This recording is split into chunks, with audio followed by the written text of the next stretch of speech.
Welcome to Hiraeth, the home of modern Welsh politics. The UK general election campaigns are barrelling towards their conclusion, and due to new constituencies, a record level of retirements, and the likelihood of a change in the political direction of the UK, we are expecting many new faces elected to the House of Commons from Wales. We're taking the opportunity to speak to some of these new candidates about their campaigns, their policies, and their parties. Clwyd North is a new constituency in the UK Parliament, set to be contested for the first time on July the 4th. The constituency covers part of two previously conservatively held areas.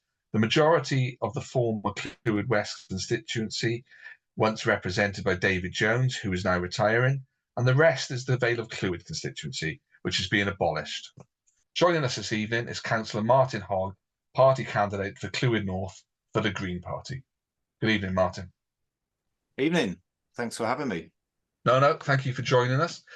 So for our listeners who might not know much about you, can you just tell us a little bit about yourself, who you are, and your motivations for standing for this election? Yeah, let me tell you how I got here. So my background's engineering, and my passion is kite surfing. And engineering brought me to North Wales, and kite surfing kept me here because North Wales is one of the best places in the world to kite surf. It's the second windiest place in the UK, and the place is stunning. It's amazing. Well, I had no interest whatsoever in politics until Brexit. And I ended up, because of my manufacturing experience, I ended up in the Labour Party through unions. I didn't like the Labour Party. I didn't like it was quite argumentative, and you know, I didn't feel comfortable there. And I thought, I'll join the Green Party. You know, they're most aligned with me. So I joined the Green Party. There you go, guys, £3 a month. I'm doing my bit. That's it. And then I started getting emails and phone calls from the Green Party saying, will you stand in the local elections? He said, don't worry, we'll do all your paperwork. All you've got to do is sign here. You'll be a candidate. So I was like, all right then. And it made me look at it. So I Googled what a councillor was. And I thought, you know, I enjoy helping people. And this sounds interesting, you know. And then the Green Party got back in touch and said, oh, you're only standing against one other candidate. But then it's like, it's a conservative area. You know, you said before, Clwyd North, Clwyd, Vale of Clwyd and Clwyd West, conservative areas. There's a big, strong conservative area here in St Asaph. And I thought, you know, and in the election, James Davies was up here with Boris Johnson came up for an hour. You know, they were on it. So I thought, you know, it's interesting, but we'll see what happens. And then I won, right? And I got elected onto Denbighshire Council. And because we, for the first time, possibly ever, we got two Green councillors at Denbighshire, we were now a political group. So then I'm like group leader. And do you know what? It's changed my life. And is that the kind of your motivation then from taking your experiences at the local election, which it sounds like it's been a great experience, and it sounds like exactly you're one of those candidates, the councillors who really is putting the time and effort in, and that's the motivation for standing in this election to take it to the next level? I'm just enjoying it, you know, and I think I'm doing it I really believe in the Green Party. I think the Green Party, they say we do politics differently. We do. I mentioned the constituency in the introduction. It is a new one. There's going to be a lot of change. So it's one which is hard to read. So, but how do you view the new Clwyd North constituency? You know, the Vale of Clwyd, right, is connected by the River Clwyd, right, and that connection runs deep. That might sound a bit cheesy, but I'm on a forum called the Clwyd Catchment Forum, which is from NRW, Welsh Water, Denbighshire, and they look at projects in the Clwyd catchment area that affect everything from tributaries at the top all the way down to the ocean, right? And it's connected. It must have been connected this way forever, basically. For me personally, I'm more connected to the coast through kite surfing and things like that. So now it's like this little sort of triangular constituency, isn't it, with coastline, rivers, and bits of the Clwydian range. I think it works as a constituency, but obviously any kind of change, sort of geographical change, where people there'll be people in Ruthin who've got family in Denby, and they feel all connected historically through being part of the Vale of Clwyd. So they're going to feel, oh, why have you split us up? It's going to be weird, but I don't think it makes much difference. No, so it's something you're welcoming and seeing how we go now. But there's no sitting MP really. But if we take the majority, it's David Jones. How do you think David has performed in the last Parliament? And if not, David's been here for quite some time. How has he served the area? Right, I've never heard of him. Is my honest answer. To me, the visible one in the area was James Davies. James Davies, and I've written to James Davies quite a few times about issues, and I respect him a lot. He's always replied to me. My emails can be categorised as lefty emails, and James is quite obviously not left wing, but he answers, and I doubt I'll agree with James. But I do respect him for doing that. I think that's great. I think that's the kind of politics we want, that fairer kind of, and giving credit to someone who represents you as a constituent, whether it's your party or not, is great. And with another hat on, I've done some dealings with James, and I found him to be really good at all. But David Jones, obviously stepping down as well. So you haven't heard of him, and you probably won't now. But in the constituency, what are the key issues that you're taking out if you're going out and meeting people and speaking to? At the moment, it is impossible to go out there without talking about the new waste recycling system, the trolley box system. I don't know whether you've heard about this. So are you not a little bit of waste, but so are you mixing in the kind of local issues as well as UK general? Okay. And really, like from council elections, people just care about local things, don't they? They care about what's happening in the street. So at the moment, it's really hard not to talk about trolley box and 20 mile an hour. You've got those local issues, and I imagine 20 miles per hour is across Wales. Have you got any kind of like central campaign platforms? And if you have, what's the motivation for choosing those?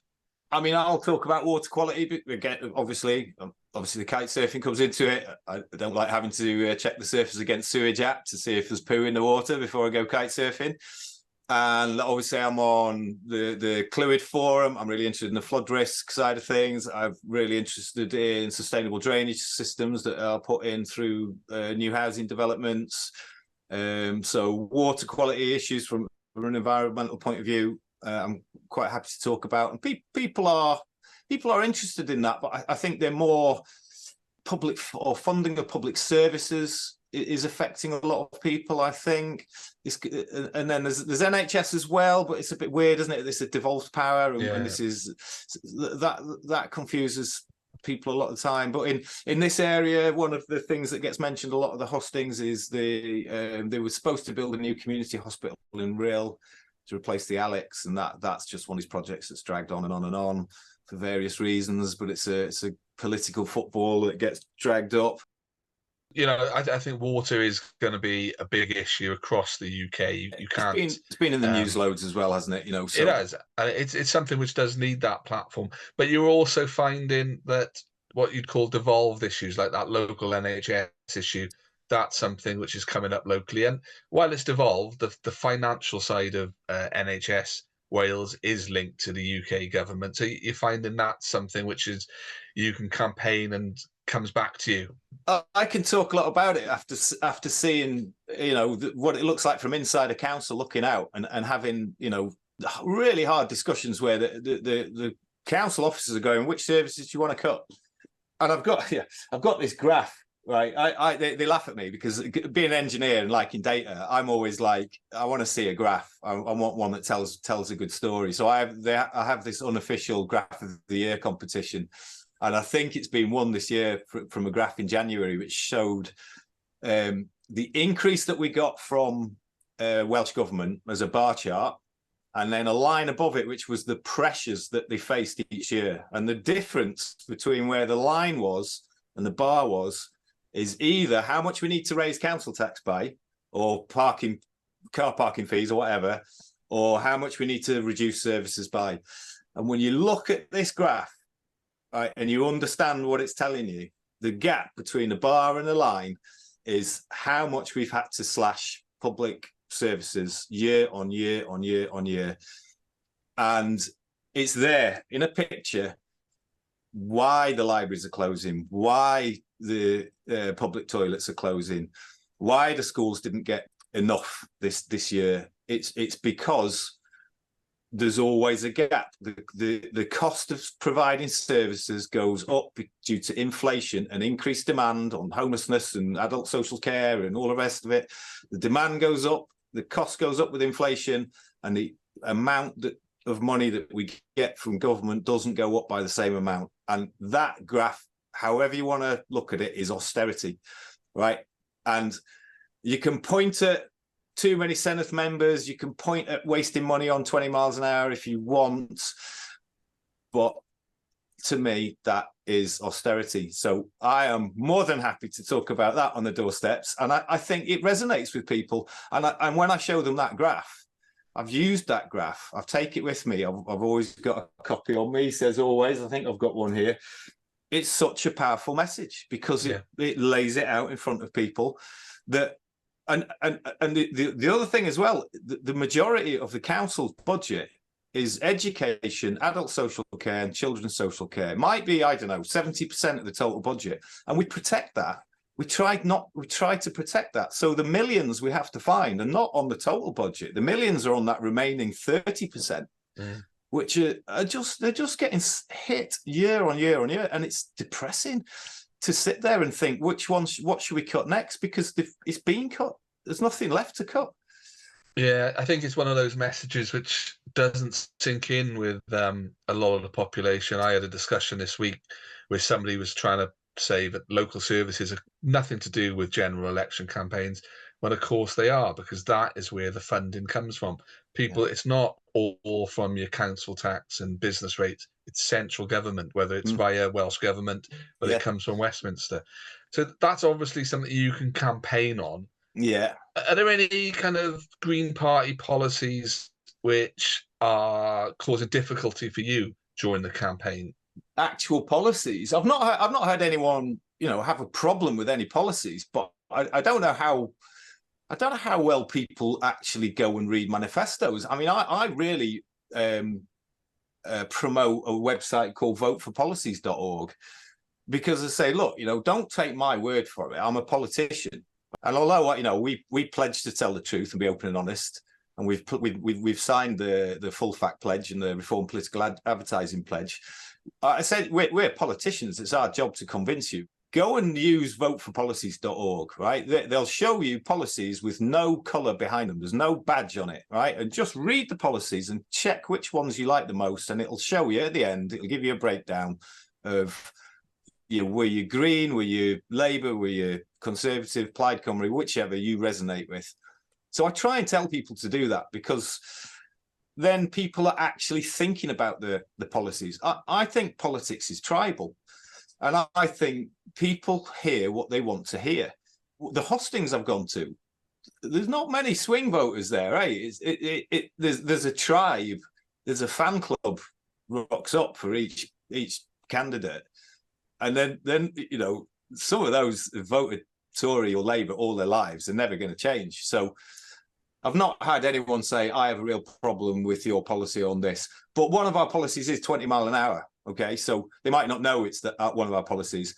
That is a very difficult discussion to have. I'm neutral as a host, but I am a supporter of 20 miles per hour, and there's been some good information this week out on how it's impacting things. Do you want to just give a quick 1 minute run through on your approach to 20 miles per hour? Yeah. So we the Green Party did a little bit of surveying. So we went to a street, one of those streets where everyone moans it's 20 miles an hour, and he knocked on a few doors and he said, what are your opinions of 20 mile an hour there, and pointed at the street in front of their house. So do you want it 20 mile an hour there in front of your house where you live? And 70% of people said yes, they want it there, but they don't want 20 mile an hour, but they want it outside their house. There's one section in particular, like Denby Green. If you're driving from St Asaph to Denby, you go from 60 miles an hour, national speed limit, down to 20. All right, so it feels like swimming through treacle. All right, it annoys me, and I'm the green guy in an electric car, right? So, but now I'm sitting there at 20 miles an hour, crawling through Denby Green, right? I'm thinking, there's a playground in the middle of Denby Green. I'd never noticed it before. There's a playground there, and I start thinking, well, what do these people think who live on this road? Like they used to have originally probably traffic going past at 40 miles an hour, and someone's got it down to 30, right? Probably a local councillor, and because it's 30, it's automatically now got to 20. What do they want? We shouldn't be deciding. We shouldn't be putting in exemptions for somebody else's street, right? Go and ask them. And I would say if 2/3 of them want it back to 30, put it back to 30 then. You know, we've tried. It's going to save lives. It's going to save injuries. It makes your neighborhood a nicer place to live in because it's less noisy. It's safer. If I lived on that street, now, my 10-year-old kid said to me, Dad, can I go to the park? Can I go to the park? Nice big park in the middle of town. I would much rather the traffic was going through there at 20 miles an hour. I think that's right. I think that's what a lot of people have said to us on the pod, and you know, it's interesting when it's coming up on the doors and is a campaign at a UK level in a UK general election. I think the Green Party is going to get increased vote share in Wales in this election, Martyn. I'm not sure what your thoughts are on that. I'm not sure if we're going to elect anyone, but let's say you are in the running in Clwyd North. Who is the main challenger to winning that seat to you? First and foremost, the electoral system. Why do we have to feel we've got to vote for someone in order to not have someone else elected? There's something fundamentally wrong with that. Okay.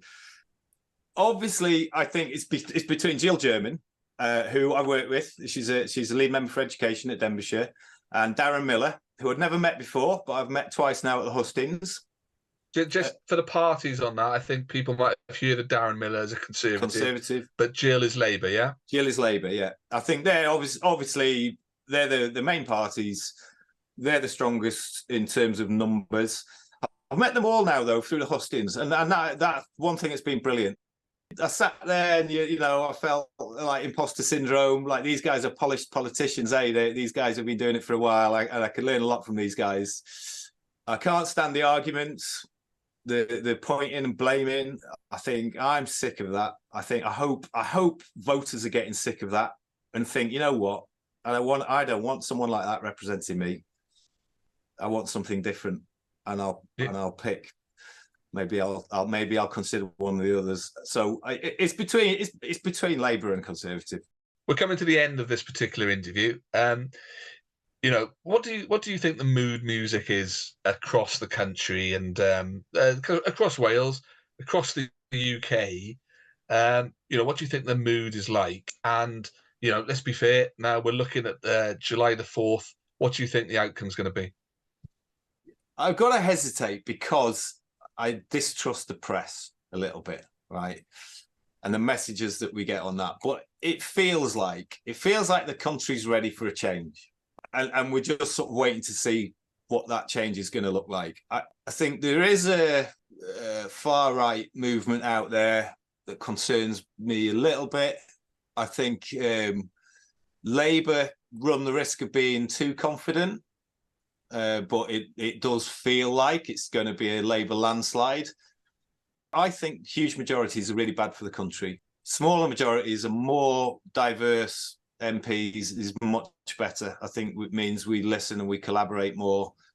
I want to expect between 2 and 4 Green MPs, hopefully more, because we desperately need Green MPs keeping the pressure on the government on this climate emergency. It's a climate emergency. Some people don't believe that. I think it is. I think the science says it is.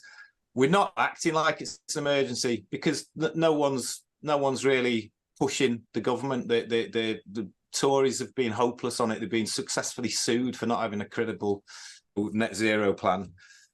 Labour have backpedaled and reduced the budget, whereas the Greens think this is a massive opportunity. This is a huge opportunity for Britain, for rural areas. There's a green economy there that can really change people's lives from an employment point of view, as well as from an environmental point of view.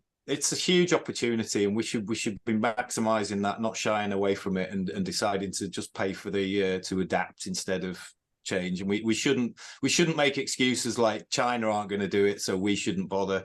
We need to go for it. We need to lead the world, and the world will follow.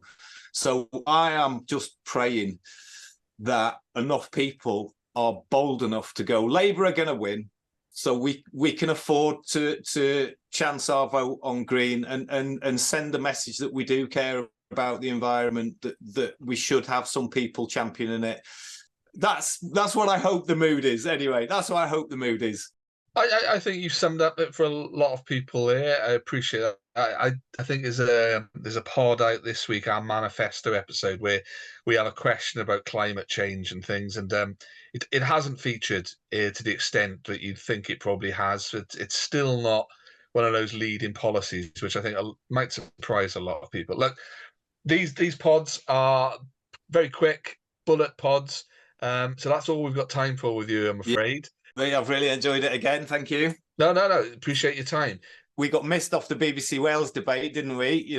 So thank you for not ignoring us. I think when we put this out on our social media, we might well be making that point, Martyn. But yeah, it's disappointing from BBC Wales, I think. Yeah. But we do appreciate the time you and candidates are giving us. We really do wish you well. Listeners to this can find out a lot more about Clwyd North and the candidates you've mentioned who are standing in our show notes. But if people want to know a little bit more about yourself, where can they find or get hold of you in social media? Is there anything you particularly use? Yeah, I use Facebook, but the North West Wales Green Party are Facebook, TikTok, Instagram, Twitter. So whichever platform you're on, I would say go to the North West Wales Green Party social media, and from there you can find information about all our candidates in North West Wales. Likewise with the North East Wales Green Party, you can start there and then find out more about your local candidate. So just want to say thank you for your time once more. Brilliant. Thank you for listening to Hiraeth. If you like what you heard, please don't forget to subscribe, rate and review.